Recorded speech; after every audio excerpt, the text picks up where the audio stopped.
大家好，我是老孙，来自日本富山市，非常感谢你经常收看我拍的视频。广州疫情已经到了极其严峻的地步，截至2022年11月18日24时，全市累计报告新冠肺炎阳性感染者74574例，无症状感染者60895例，境外输入3715例，本土57180例。新冠病毒对人类带来的影响已经将近3年，但它仍然仿佛是一个巨大谜团。有的人会自愈，有的人却会暴毙。到底是什么决定着一个被感染者的结局？最近科学家们的一个新发现，或许正慢慢揭开它诡异的面纱。科学家发现，严重缺乏维生素 D 感染新冠后死亡概率翻倍。老年人体内的维生素 D 含量低，死亡的概率比正常高2倍。英国科学家确定了在某些国家新冠病毒死亡率高和维生素 D 摄入水平低的关系，发现身体中缺乏这种维生素的人最容易感染 COVID-19 病毒。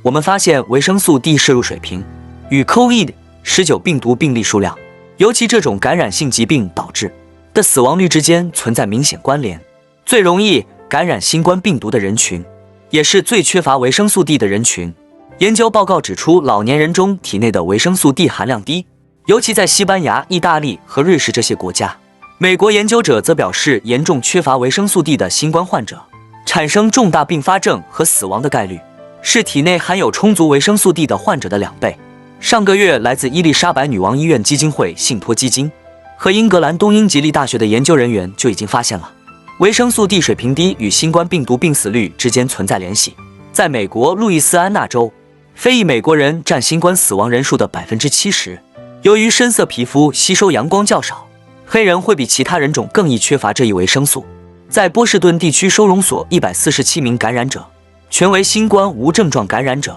流浪人员的健康和营养状况虽然相对较差，但他们暴露在阳光下的时间相对较长，而人体80%到90%维生素 D 又来自晒太阳。荷兰阿姆斯特丹自由大学的一项研究发现，维生素 D 水平低的国家也是死亡率或新冠感染率最高的国家。都柏林圣三医学院最近的一份研究证实，服用维生素 D 补充剂的成年人胸腔感染下降了50%。所以虽然只是理论推测，维生素 D 可能有助于新冠的治疗，美国护理人员还是尽量让把患者带出来晒太阳。2008年 Time 周刊将维生素 D 对健康的贡献列为年度医学界的10大发现之一。日本有一研究显示，儿童体内充足的维生素 D 可以使流感发生率降低1半。但是在中国，近80%中国人存在维生素 D 缺乏或不足。据最新调研数据证实，61.3%的中国人属于维生素缺乏，92.1%的中国人表现为维生素 D 不足，且中国城市人口维生素 D 缺乏的比例大大高于农村人口。如果你总待在室内，不晒阳光又不太吃肉，那你可能就是其中之一了。长期以来，维生素 D 只被当作一种与骨骼健康有关的营养素，一旦摄入不足，就会导致骨骼变薄变脆，甚至畸形。此外，越来越多医学证据已表明，维生素 D 缺乏也会增加心血管疾病、高血压、糖尿病、慢性肾病常见、肿瘤和自身免疫疾病的患病风险。近年来研究发现，维生素 D 的作用非常广泛。据每日经济新闻消息，维生素 D 可显著降低癌症死亡率。而维生素 D 不足主要有4大因素：一、日光照射不足，户外活动少，衣物遮盖，过度防晒，空气污染，高楼遮挡冬季阳光强度弱等；